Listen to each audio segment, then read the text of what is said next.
तो लेकर आए हैं आपके लिए क्लास 12 का एनसीईआरटी मैथमेटिक्स का सॉल्यूशन एक्सरसाइज 11.3। इसके पहले वाला वीडियो में मैंने आपसे बताया था कि किसी कारणवश मैंने उसमें बोला था कि आपको आज की क्लास में मैं 11 चैप्टर कंप्लीट करूंगा, लेकिन साउंड ज़्यादा होने से मैंने उसमें नहीं दिया था। तो आज की क्लास में हम जो है 11.3 को कंप्लीट करेंगे और इसके साथ ही साथ हम कोशिश करेंगे अगर सही बना रहे तो 12 चैप्टर भी कंप्लीट करेंगे। तो चलिए वीडियो स्टार्ट करते हैं। देखिए ये चैप्टर इस 11.3 का है, क्लास 12 का एनसीईआरटी मैथमेटिक्स का सॉल्यूशन है। इसका इन्होंने बोला है समतल के अविलंब की दिक् कोसाइन और मूल बिंदु से दूरी निकालिए। तो ये z बराबर 2 है। करना कुछ नहीं है, ये z बराबर जब 2 है तो इसका दिक् का अनुपात जो है, चूंकि इसमें तो z दे रहा है तो इसमें दिक् का अनुपात, चूंकि अगर समतल का इक्वेशन हम देखते हैं तो ax plus by plus cz होता है बराबर 0 होता है। तो अपना ये a का गुणांक है, ना ही b का गुणांक है, हाँ ना इसमें c का गुणांक है, माने c वाला z है। तो कुल मिलाकर इसका दिक् अनुपात 0, 0 और 1 हो जाएगा। और दिक् कोसाइन जहाँ तक की बात है तो जो दिक् अनुपात होता है, अगर जो दिक् अनुपात 0 है तो इसका मतलब cos 90 होगा, तभी तो cos 90 0 होता है। तो इस तरह दिक् कोसाइन cos 90 cos 90 cos 0 1 होता है तो cos 0। फाइनली इसका दिक् कोसाइन 0 0 या cos 90 cos 0 हो सकता है। और मूल बिंदु से दूरी क्या होगा, 2 होगा। तो इस तरह से क्वेश्चन नंबर पहला कंप्लीट होता है। पहला का ए कंप्लीट होता है। क्वेश्चन नंबर दूसरा का है तो इसका आप देखेंगे एक्स वाई जेड है तो इसका दिक् अनुपात 1 1 होगा। और इसका जो है हम दिक् कोसाइन निकालेंगे तो दिक् कोसाइन निकालने का फॉर्मूला होता है a बाई रूट में A square plus B square plus C square. तो ए 1 है, ये 1 1 का स्क्वायर करेंगे तो √3 हो जाएगा। तो वही आपको यहाँ दे रखा है, यही आपको बताया गया। तो दिक् अनुपात कितना होगा आपका, √3 होगा। और मूल बिंदु से जहाँ तक की बात है तो √3 से दोनों तरफ भाग कर देंगे। तो मूल बिंदु से √3 से भाग करेंगे तो 1/√3 हो जाएगा। इस तरह से क्वेश्चन नंबर सी है, इसका सी भी इसी तरह से इसका दिक् अनुपात निकाल लेंगे और इसका a square B square C square कर देंगे √14।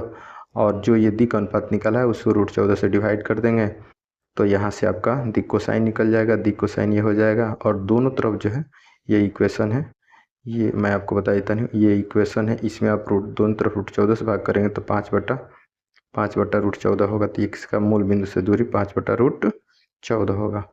समतल का इक्वेशन यहाँ पे डी दिया हुआ है, चूँकि इसमें एक्स और जेड वाला हटा दिया है। कुल मिलाकर के इसका जो है अगर हम देखते हैं तो इसका दिक् अनुपात 0, चूँकि एक्स वाला नहीं है वाई वाला है और जेड वाला 0 है। तो इसका दिक् अनुपात ये होगा, ये वाला होगा। अब इसका दिक् कोसाइन आप आराम से निकाल लीजिए और जो मैंने बोला है फार्मूला उस पर अप्लाई कर दीजिए। तो इस तरह से क्वेश्चन नंबर पहला कंप्लीट होता है। क्वेश्चन नंबर दूसरा है समतल का सदिश समीकरण निकालना है, जिसके लिए अविलंब का समीकरण दिया है ना। तो ये मात्रक सदिश इसके आकर निकालेंगे समतल के इक्वेशन के लिए। प्लेन का इक्वेशन कुछ ये होता है, मतलब वेक्टर आर और वेक्टर एन होता है बराबर डी होता है। तो यहाँ डी देखेंगे तो यहाँ कट गया है, थोड़ा सा ये कट गया है। यहाँ पे मूल बिंदु से दूरी 7 दिया हुआ है, उसमें आप देखेंगे तो रूट यहाँ पे डी बराबर 7 हो जाएगा। और यहाँ से आप मात्रक सदिश इन्होंने गलती से लिख दिया है, ये आपका यूनिट वेक्टर एन होगा। तो ये यूनिट वेक्टर एन का मान, यानी कि ये आपका निकला है, ये जो यूनिट वेक्टर एन जो निकला है ये वाला, इसको वेक्टर आर और यूनिट वेक्टर एन का मान भर देंगे और साथ ये आपका फाइनल प्लेन का इक्वेशन होगा। आइए इसका हम कार्तीय समीकरण निकालते हैं। इसका कार्तीय समीकरण निकालने के लिए बहुत सिंपल है। क्या कर देंगे, यहाँ पे ये कार्तीय दिया रखा है, आर का जो पोजीशन वेक्टर होता है एक्स आई वाई जे प्लस जेड के होता है, यही आपका होता है। जब आप यहाँ पे भरेंगे तो एक्स के जो आर के जगह पर एक्स है ना, यहाँ पे भरेंगे एक्स आई वाई जे और जेड के। तो एक्स में मैंने आई को आई के साथ गुणा करते हैं, वेक्टर का होता है कंसेप्ट। वेक्टर वाला मैंने वीडियो अपलोड किया, पहले वाला जाकर देख सकते हैं। तो आई में आई के साथ गुणा, मैंने एक्स में 1 से गुणा तो एक्स हो जाएगा, ठीक है। एक्स में यहाँ पे हमने भर दिया है, एक्स में 1 से गुणा एक्स होगा। और वाई में यहाँ पे देखिए एक्स में 1 से गुणा एक्स होगा, वाई में 1 से गुणा वाई होगा, जेड में 1 से गुणा माइनस, यहाँ ठीक जेड का -1 है तो यहाँ पे -1। ये फाइनली सॉल्व करेंगे तो आपका आंसर हो जाएगा। कुल मिलाकर के ये आपका जो है प्लेन का। इसी तरह से दूसरा है बी नंबर, इसमें भी आर का मान भर देना है, यहाँ पे देख लीजिए आर का मान भर देना है, सॉल्व कर देना है। कार्तीय रूप का मतलब उसमें वेक्टर नहीं दिखना चाहिए और सदिश रूप का मतलब उसमें वेक्टर जरूर दिखना चाहिए। इसी तरह से सी नंबर है तो सी नंबर में भी आर का मान भर देना है और कुछ नहीं, आई को आई के साथ मल्टीप्लाई, देखिए यहाँ पे सब मैंने समझा दिया है और बस मल्टीप्लाई कर देंगे, ये आंसर ये आपका है ना, ये आपका आंसर आ जाएगा। तो इस तरह से ये कंप्लीट होता है। इस तरह से क्वेश्चन नंबर 4 जो है, मूल बिंदु से दूरी के खींचे गए लंब पाद के निर्देशांक निकालना है। तो कुछ करना नहीं है, ये इक्वेशन दिया है, यहाँ से आप निकालेंगे। अब देखेंगे तो यहाँ से दिक् अनुपात निकाल लेंगे, ए square B square C square, यानी ए हो जाएगा, बी हो जाएगा, सी हो जाएगा। रूट में 29, दोनों तरफ रूट 29 से भाग कर देंगे। इसको माइनस इधर आएगा तो प्लस हो जाएगा, दोनों तरफ रूट 29 से भाग कर देंगे। रूट 29 से आप भाग कर देंगे तो ये हो जाएगा, एल हो जाएगा, एम हो जाएगा, एन हो जाएगा। तो ये एल एम एन हो जाएगा और डी हो जाएगा। तो लंब पाद का निर्देशांक निकालने के लिए फार्मूला होता है एक्स बराबर एल डी, मानी एल और डी के जगह पर ये वाला दोनों को मल्टीप्लाई कर देंगे, हो जाएगा वो एम डी, वाई का, जेड का, एन डी। सॉल्व कर देंगे, आपको फाइनल आंसर ये आ जाएगा। इस तरह से क्वेश्चन नंबर बी है, इसका भी पहले आप दिक् अनुपात निकाल लीजिए, सॉल्व कर दीजिए, दोनों तरफ भाग कर दीजिए। एल एम है ना, एल एम एन का मान मिला है, इसको ले आकर के आप भर देंगे और भरेंगे तो पहले ये तो एल एम एन और डी का मान निकलेगा। यहाँ से हम जो है एक्स का निकालेंगे तो एल डी और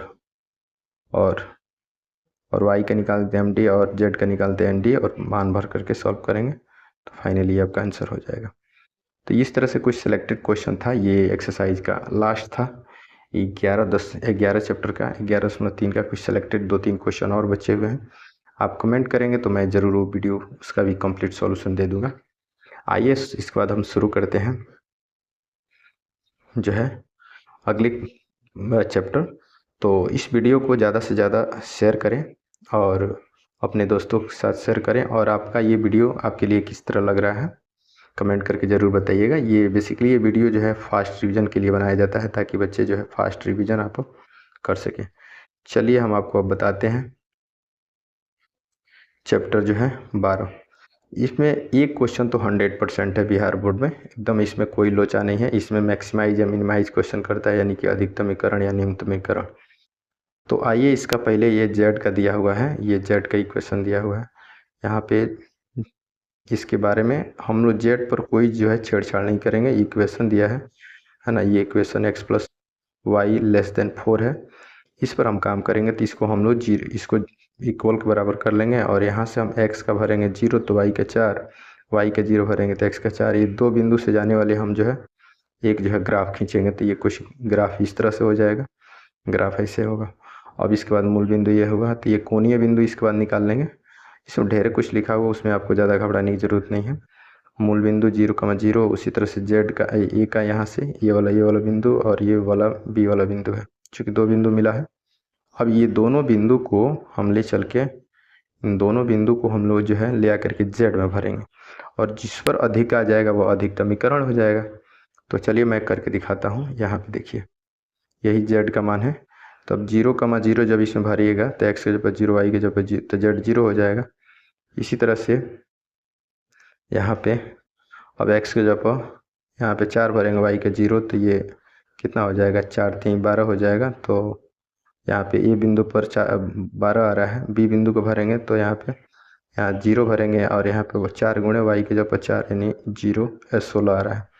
तो हमको मैक्सिमाइज पूछा है तो अधिकतमीकरण के लिए क्या हो जाएगा, 16 हो जाएगा। माने जिस बिंदु पर अधिकतम उसका मान आएगा वही उसका अधिकतमीकरण हो जाएगा। अच्छा, एक बात इसमें बच्चों में गलती देखा गया है कि बच्चे क्या करते हैं, जब अधिकतमीकरण बोला जाता है तो अधिकतम मान निकाल लेते हैं, लेकिन न्यूनतमीकरण के लिए वो देखा जाता है तो वो 0 वाला सिलेक्ट कर लेता है। मैं आपसे हाथ जोड़कर रिक्वेस्ट करता हूँ कि आप कभी भी मूल बिंदु पर न्यूनतमीकरण नहीं निकालेंगे। न्यूनतमीकरण मूल बिंदु पर नहीं निकाला जाता है। देखिए अब इसमें मान लीजिए अधिकतमीकरण 16 हो गया और न्यूनतमीकरण बोला जाएगा तो 12 होगा, 0 नहीं होगा, मूल बिंदु पर सिलेक्ट नहीं किया जाता है। तो यहाँ से मान लीजिए इसी क्वेश्चन को बोल दिया अधिकतमीकरण करिए, इसी बिंदु बोल दिया कि न्यूनतमीकरण, तो ये अधिकतमीकरण के लिए बता दिए। इसी तरह से अगर न्यूनतमीकरण आ गया तो बस करना कुछ नहीं है, ये 12 इसका न्यूनतमीकरण हो जाएगा। ठीक है, थोड़ा सी एक जानकारी और आपको मैं बता देता हूँ कि जो आपने ग्राफ खींचा था, ये ग्राफ जो आपने खींचा था, ये ग्राफ में ये पेंटिंग किया हुआ है। तो थोड़ा सा मैं पेंटिंग का कंसेप्ट दे देता हूँ कि आप पेंट जो करेंगे वो किधर करेंगे। क्योंकि कभी कभी क्वेश्चन आप बनाइएगा तो ऊपर भी पेंट होगा, कभी कभी नीचे भी होगा, तो मैं दोनों का क्लियर कर देता हूँ। देखिए इसके लिए आपको करना क्या है, ये मूल बिंदु का जो निशांक है 0,0, ये वाला बिंदु को ले आ करके इसमें भरना है, जिसमें ये जो मिला है ना, इसमें भरना है। x plus Y less than 4, less than equal to 4। तब x के ऊपर 0, y के ऊपर 0 भरेंगे तो 0 प्लस 0 0 होगा, यानी कि जीरो का जो जीरो जो है 4 से क्या है, छोटा ही है। इसका मतलब है कि 0 is less than equal to 4, यानी कहने का मतलब 0 जो है 4 से छोटा है, यानी कि सही है। अगर मान लीजिए कि इसका मुंह इधर घुमा दिया गया होता तब तो 0 जो है 4 से बड़ा नहीं है। तो जब सत्य होगा तो अंदर की ओर रंगेंगे, सत्य होगा तो अंदर की ओर रंगेंगे। मान लीजिए कि आप भरेंगे या कहीं मान लीजिए कि असत्य आ गया, जैसे कि वो क्वेश्चन में था, तो असत्य आ गया। जैसे मान लीजिए इसमें हमने भरा असत्य आ गया। अगर मान लीजिए इस तरह से ग्रेटर देन रहता है यहाँ पे 0, ग्रेटर देन, तो 0 4 से बड़ा थोड़ी है। तो अगर जो है, अगर आपने जो 0 भरा, अगर सत्य नहीं आया, ध्यान दीजिएगा, सत्य नहीं आएगा तो बाहर रंग आएगा मेरे भाई, ध्यान से सुन लो। और सत्य आ जाएगा तो अंदर रंग आएगा, ध्यान से सुन लो, ठीक है। तो एक बार और दोहरा देते हैं, सत्य आएगा तो अंदर रंग आएगा, असत्य आएगा तो बाहर रंग आएगा। इसका डिसाइड हम मूल बिंदु से करते हैं जो एक क्वेश्चन दिया रहता है, ठीक है। तो यहाँ पे मैंने ग्राफ में समझा दिया कि अंदर रंग आएगा कि बाहर रंग आएगा। अधिकतमीकरण निकालने को सिखा दिए। अब यहाँ से न्यूनतमीकरण भी आप सीख गए। मैंने 2 क्वेश्चन कंप्लीट होगा। तो एक क्वेश्चन 100% 5 नंबर के आते हैं, आप आराम से बना सकते हैं। इस तरह से क्वेश्चन नंबर यहाँ पे देखिए, न्यूनतमीकरण पर भी एक क्वेश्चन मैंने लिया है, आप देख सकते हैं। इसका इन्होंने एक ग्राफ यहाँ पे इक्वेशन दिया है और जेड का मान दिया है। अब इसके लिए आप जो है 2 इक्वेशन दिया है, तो 2 इक्वेशन दिया तो उससे कोई दिक्कत नहीं है। यहाँ पे 2 दे, 4 दे, 5 दे, उससे कोई मतलब नहीं है। इसका भी आप पॉइंट यहाँ से निकाल लीजिए, ये वाला, इसका भी आप निकाल लीजिए, है ना। इसका भी आप यहाँ से निकाल लीजिए। मान लीजिए कि ये इक्वेशन 2 है, इससे निकाल लीजिए। और दोनों का ग्राफ आप जो है प्लॉट कर देंगे। दोनों का ग्राफ आप क्या करेंगे, दोनों का ग्राफ जो है प्लॉट करेंगे। मान लीजिए कि दोनों का ग्राफ आपने खींचा, दोनों का एक वैसे हो गया, एक ऐसे हो गया, ऐसे, सॉरी। जब दोनों का आप ग्राफ खींचेंगे तो मान लीजिए ऐसे हो गया, ऐसे हो गया, तो ये इसका जो है शेडेड पार्ट हो गया, ठीक है। दोनों का ग्राफ खींच करके ही पता करना पड़ेगा कि ये कौन कलर। मान लीजिए कि ये अंदर रंग आ रहा है, सत्य है तो अंदर रंग आएगा। हो सकता है कि कहीं इसको आपने खींचा होगा तो ये असत्य होगा, तो ये बाहर रंग आ जाएगा, तो ये क्या हो जाएगा, इसका रीजन पार्ट हो जाएगा। और इसी तीनों बिंदु, एक यहाँ मिला है, एक यहाँ मिला है, एक यहाँ मिला है, इसी तीनों बिंदु पर चेक कर लेंगे कि कहाँ मैक्सिमाइज कर रहा है, कहाँ मिनिमाइज। तो क्वेश्चन में किया है न्यूनतमीकरण के लिए, तो जिस बिंदु पर न्यूनतम आएगा वही उसका आंसर हो जाएगा। तो इस तरह से क्वेश्चन नंबर जो है दूसरा हम लोग बनाते हैं। देखिए आप बनाने की प्रयास जरूर करिएगा, क्योंकि ये क्वेश्चन 100% देखने को मिल जाता है एग्जाम में। अब हम जो है 12.2 भी बता देते हैं, चूँकि 12.2 से अभी क्वेश्चन आए नहीं हैं, फिर भी मैं बता देता हूँ, क्योंकि जो भी एग्जाम में क्वेश्चन आते हैं 12.1 से ही ज़्यादा देखने को मिला है अभी तक। तो मैं 12.2 भी बता देता हूँ। एक देखिए इसमें 12.2 में 3 तरह के क्वेश्चन आते हैं। एक ट्रांसफॉर्मेशन से आते हैं, माने परिवहन से, एक परिवहन से देखने को मिल जाते हैं, एक फूड चैन से देखने को, माने भोज्य पदार्थ से मिल जाते हैं, और एक जो है, और जो है किसी वस्तु को बनाने के लिए एस्टिमेट करके इसे देता है क्वेश्चन। तो इस 3 तरह से क्वेश्चन देखने को मिल जाते हैं। आइए क्वेश्चन है यहाँ पे मैं आपको लिया हूँ, ये जो है परिवहन से नहीं है बल्कि भोज्य पदार्थ पर ये क्वेश्चन है। यहाँ पे 2 प्रकार के भोज्य पदार्थ को मिलाना चाहती है, विटामिन में मिश्रण, है ना, 6, है ना, 6 मात्रक विटामिन ए और 11 मात्रक विटामिन बी है। पी की लागत है ना 60 रुपये प्रति केजी। क्यू की लागत जो है, क्यू की लागत कितना आ रहा है, क्यू की लागत 80 रुपये आ रहा है, यहाँ 80 थोड़ा छूट गया। और ए में जो है 2 मात्रक, और बी, ए की मात्रा क्या है, 2 मात्रक पर केजी है, बी की मात्रा। तो बोला है कि मिश्रण की न्यूनतम लागत, यानी न्यूनतमीकरण बोला है। करना नहीं है, इसको बनाने के लिए मान लेंगे कि रेशमा जो है एक्स जो है पी प्रकार के भोज्य और वाई जो है क्यू प्रकार के भोज्य बनाना चाहती है। अब उसके लिए हम क्या करेंगे, उसके लिए सिंपली है यहाँ पे भोज्य पदार्थ लिख लेंगे, मात्रा विटामिन ए, विटामिन बी और दर। अब देखिए पी में जो है एक्स की मात्रा है, वो विटामिन ए जो है 3 मिलाना चाहती है, और ठीक है, और 4 जो है विटामिन बी का मिलाना चाहती है। यहाँ पे देखिए पी का पी का 3 मात्रक है ना, और 5 मात्रक विटामिन बी का। तो ठीक है, यहाँ देखिए ये आपका विटामिन ए का हो गया, ये विटामिन बी का हो गया। यानी ए पी का 3 मात्रक, बी का 5 मात्रक, ये पहला का हो गया। इसका लागत कितना है? 60 रुपया। इस तरह से क्वेश्चन नंबर, इसमें एक और ऑप्शन लिखा है जबकि, है ना, यहाँ पे आप देखेंगे, यहाँ पे ठीक है। तो यहाँ देखेंगे 2 मात्रक विटामिन ए का, 2 मात्रक विटामिन ए का, और यहाँ लिखा है क्यू में 4 मात्रक, है ना, 2 मात्रक विटामिन ए का है और 4 मात्रक, सॉरी 4 मात्रक विटामिन ए का है और 2 मात्रक विटामिन बी का है। तो 2 दिख रहा है यहाँ पे, जो 4 मात्रक है ना वो मेटल थोड़ा ढका गया है। तो ये आपका हो जाएगा ए का और ये आपका होगा बी का। इसकी लागत टोटल कितना आई है? देखिए यहाँ इसका लागत 80 आया है, समझ पा रहे हैं ना। और जो है कुल जो है बनाना कितना चाहती है? तो कुल बनाना चाहती है 11। देखिए पहले ए का 11 है, ए का 11 मात्रक का, बी का, ठीक है सॉरी, ए का 8 मात्रक, बी का 11 मात्रक। तो कुल मिलाकर ए का 8 मात्रक, बी का 11 मात्रक। तो जेड का जो जो उद्देश्य फलन है, मतलब जो है आपका मेन फंक्शन क्या बनेगा? जेड बराबर, तो ये आपका दर वाला एक्स 60x प्लस 80y, ये आपका उद्देश्य फलन होगा, मेन ऑब्जेक्टिव हो गया आपका यही। इसी पर हमको मैक्सिमाइज और मिनिमाइज करना है। और यहाँ से इक्वेशन बनाया 3x प्लस 5, 3x प्लस 4, अच्छा इससे बनाया गया 3x plus 4 is greater then कितना? 4। कहने का मतलब इसकी मात्रा जो है 4 से ज़्यादा हो सकती है। विटामिन ए की मात्रा 4 से, माने दोनों के योग से क्या हो सकता है? 8 से ज़्यादा हो सकता है। अगर 8 से कम होगा तो मान लीजिए बिस्किट का ही पैकेट बना रहे हैं, तो अगर इसको हम जो है लेस देन कर देते हैं तो बिस्किट ख़राब हो जाएगा। तो इसकी मात्रा क्वांटिटी बढ़ जाएगी, कोनो दिक्कत नहीं है, सामान बढ़िया बनेगा, अच्छा बनेगा। अगर कम हो जाएगा तो ख़राब हो जाएगा। तो इसलिए जो है ये ग्रेटर देन का ही सिंबल देते हैं, ये आपका हो जाएगा। इस तरह से इसमें जो है ना, अब बी वाला का बनाइएगा तो बी वाला का 5x प्लस 2y और is greater than equal to 11 हो जाएगा। ये इक्वेशन हो गया, एक इक्वेशन ये हो गया। और उसके बाद जेड हो ही गया। आपको अभी इस टाइप के क्वेश्चन बताए हैं। आप क्या करेंगे, इसका ग्राफ आप ऐसे खींच लेंगे। मान लीजिए इसका ग्राफ ऐसे हो गया, इसका ग्राफ इस पर हो गया, कोणीय बिंदु निकल जाएगा यहाँ से। और ये जो 3 गो पॉइंट मिलेगा, यहाँ 3 गो पॉइंट, 3 कोणीय बिंदु मिलेंगे। इसको जो है जैसे कि मैंने यहाँ बताया था ये वाला, तो यहाँ से कोणीय बिंदु में ले आकर के तीनों पॉइंट को भर देंगे। अब उस पर देखना पड़ेगा किस पर अधिकतम आ रहा है, किस पर न्यूनतमीकरण। तो ये न्यूनतम लागत बोल रहा है ना, तो उस पर जो न्यूनतम आंसर आया होगा वही जेड का न्यूनतम आंसर हो जाएगा। इन्होंने पूरा डिटेल हमने यहाँ पे ए के लिए, ये 2 इक्वेशन है, इसका भी ग्राफ यहाँ पे मैंने बनाया है, पॉइंट निकाला है और यहाँ से भी मैंने पॉइंट निकाल लिया है। हाँ, दोनों का ग्राफ खींच देंगे और इसका शेडेड एरिया पता कर लेंगे। मुझे आशा है कि आपको समझ में ज़रूर आया होगा। थोड़ा सा आप जो है सावधानीपूर्वक काम करेंगे। वीडियो कैसा लग रहा है कमेंट करके ज़रूर बताइएगा। किसी तरह का अगर इसमें अशुद्धि आ रहा है तो आप मुझे बताएंगे, मैं उसको सॉल्व करने की कोशिश करूँगा।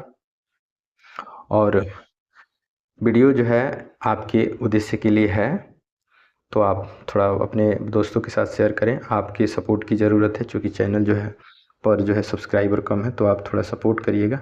आपके सपोर्ट से। तो हेलो दोस्तों, फाइनली मैंने आपके लिए क्लास 12 का एनसीईआरटी मैथमेटिक्स चैप्टर 13 मतलब चैप्टर 13 हम लेकर आए हैं। इस वीडियो के माध्यम से हम पूरा चैप्टर को कंप्लीट करने वाले हैं। पूरे एक्सरसाइज के जितने भी क्वेश्चन हैं कवर करने की कोशिश करेंगे। अगर वीडियो ज़्यादा लंबा हो तो इस पर जो है आगे देखते हैं कि प्रयास तो करेंगे कंप्लीट करने का। चलिए वीडियो शुरू करते हैं। देखिए ये पहले, इसके पहले कुछ पूर्व डिफाइन वर्ड है, आप इसको पहले टर्म है, इसको आप सीख लीजिए। जैसे किसी घटना के घटित होने की प्रायिकता probability of E by probability of E बराबर होता है प्रोबेबिलिटी ऑफ नंबर ऑफ है ना, sample space of event E, माने एस ई बटा एस पी होता है। कहने का मतलब है कि जितना घटित हो रही है उसको ऊपर लिखना है, टोटल को नीचे लिख देना है। तो ये इस तरह से आप प्रोबेबिलिटी निकालते हैं। जैसे 10वीं क्लास में आपने सीखा होगा कि किसी घटना घटने की प्रायिकता निकालना हो तो टोटल जितना को पूछा जाए उतना ऊपर और टोटल को नीचे लिखते हैं। इस तरह से है कि अगर अच्छा, ए जो है, जैसे ए है किसी घटना की घटना को दर्शाता है, तो इसका ए पर अगर लाइन खींच देंगे तो पूरा घटना हो जाएगा, माने ए का पूरा घटना ये हो जाएगा। तो पूरा घटना निकालने का प्रोबेबिलिटी ऑफ ए बराबर होता है 1 minus probability of not a हो जाएगा, है ना। इसको पूरा घटना पढ़ेंगे, ठीक है। अगर यदि E1 और E2 किसी प्रतिदर्श समष्टि के दो घटनाएं हैं, तो दोनों घटनाओं के सबनिष्ठ बराबर होंगे। कब? जब इवेंट ई जो होगा E intersection E1 intersection E2 होगा। इस पर सब पर हम क्वेश्चन करेंगे। अगर ए घटना ई ए प्रकार से घट सकती है और बी प्रकार से नहीं घट सकती है, तो इसकी प्रोबेबिलिटी निकालने की जो प्रायिकता होता है ए बाई ए प्लस बी होता है, और प्रोबेबिलिटी ऑफ नॉट ई यहाँ पर रेकरिंग दिया गया है, तो आप देखेंगे तो ये नॉट बी का हो जाएगा B by A plus B हो जाएगा। किसी भी घटना घटने की प्रायिकताओं का योग होता है probability of E plus probability of not E बराबर 1 होता है। और ये जो लिखा है प्रोबेबिलिटी, इसको नॉट ई पढ़ते हैं, माने घटना नहीं घटने की प्रायिकता है, वो हमेशा 1 होता है। ये आपको ध्यान होना चाहिए कि प्रोबेबिलिटी कभी भी 0 से लेकर 1 के बीच ही होता है। किसी भी घटना घटने की प्रायिकता 0 से छोटा या उसके बराबर, है ना, इसके बराबर, 0 से बड़ा है उसके बराबर, बट 1 से छोटा है उसके बराबर होता है। मैंने कुल मिलाकर प्रोबेबिलिटी जो होता है ना, 0 और 1 के बीच ही होता है किसी भी घटना का प्रायिकता।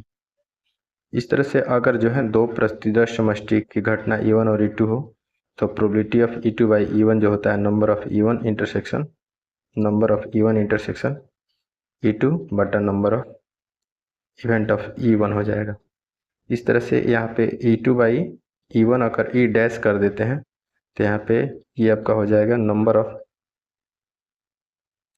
ऑफ आपका होगा E1 डैश इंटरसेक्शन E2 बटा नंबर ऑफ E1 डैश, ये आपका हो जाएगा। ऐसे जो है यादृच्छिक चर का माध्य जो होगा, ये समेशन जो है PXI P1I XI, ये समेशन हो, इसको सिग्मा पढ़ते हैं, ये आपका होता है। तो ये कुछ डिफाइन वर्ड है, इसको आप यूज करेंगे, हम सबको यूज करने वाला है। तो चलिए अब एक्सरसाइज से क्वेश्चन देखते हैं, वीडियो शुरू करते हैं। एक्सरसाइज से 13.1 का ये क्वेश्चन है। प्रोबेबिलिटी ऑफ E1 जो है दिया है, probability of probability of F, probability of E intersection F दिया है 0.2 दिया है। तो E by F by E पूछा है, E बाई F पूछा है, 2 क्वेश्चन किया है।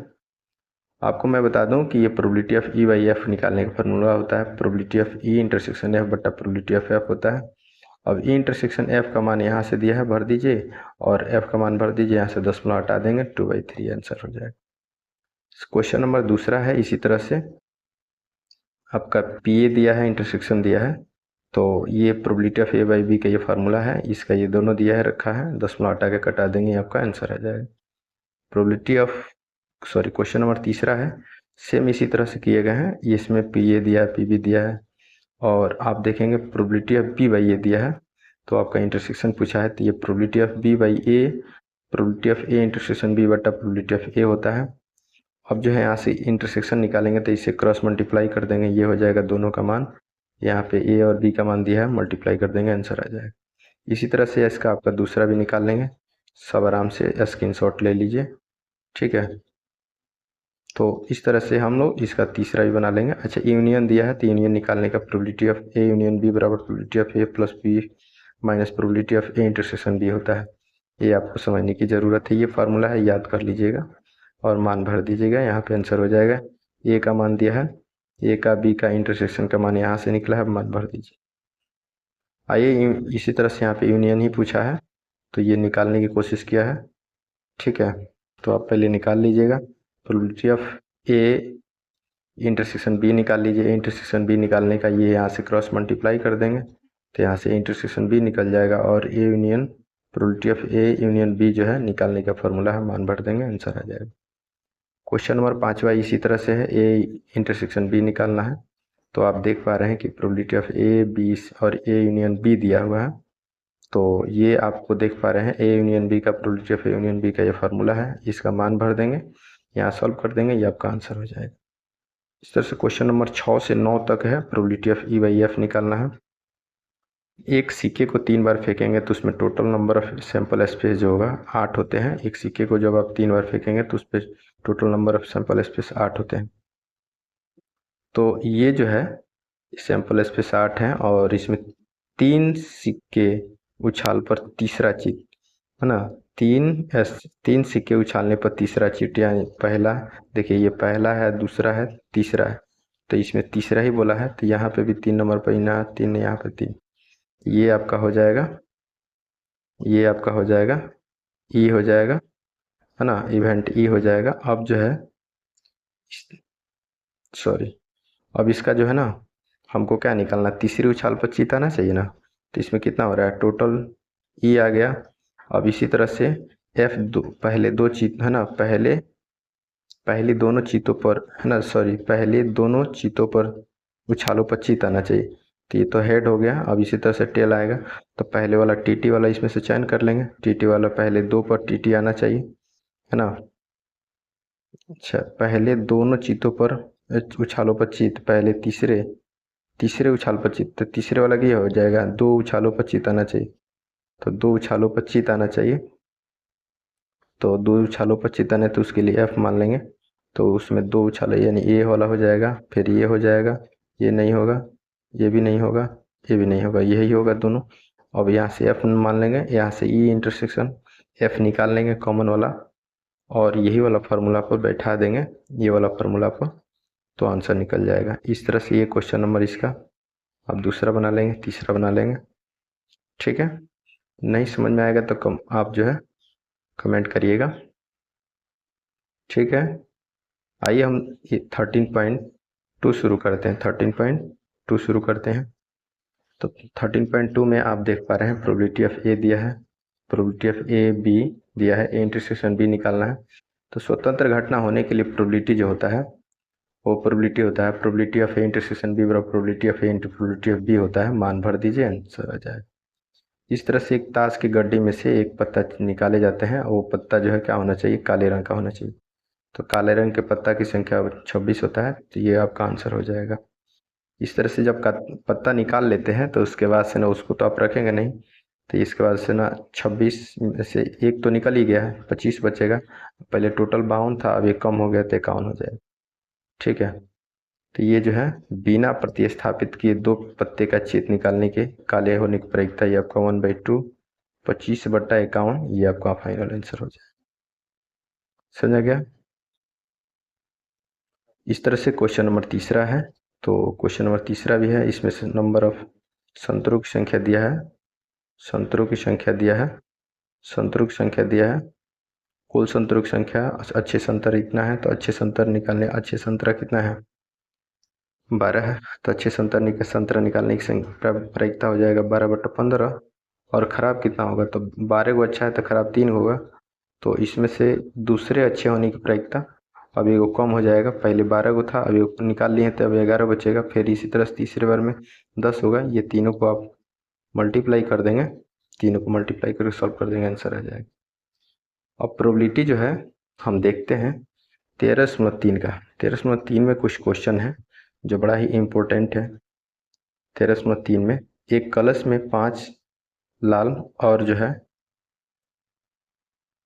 5 लाल और 5 काली गेंदें हैं, एक बोला है यादृच्छिक एक गेंद निकाली जाती है, इसका रंग नोट करते हैं, पुनः कलश में रख देते हैं, ठीक है, कलश में रख देते हैं, तो पुनः 2 अतिरिक्त गेंद कलश में रख दी जाती है, तो कलश में से एक गेंद निकाली जाती है, तो दूसरे पूछा है दूसरे गेंद के लाल होने की प्रायिकता पूछ रहा है। अब आइए हम आपको बताते हैं लाल होने की प्रायिकता, पहले टोटल 10 है, तो लाल होने की प्रायिकता कितना 5/10 यानी 1/2 हो जाएगा।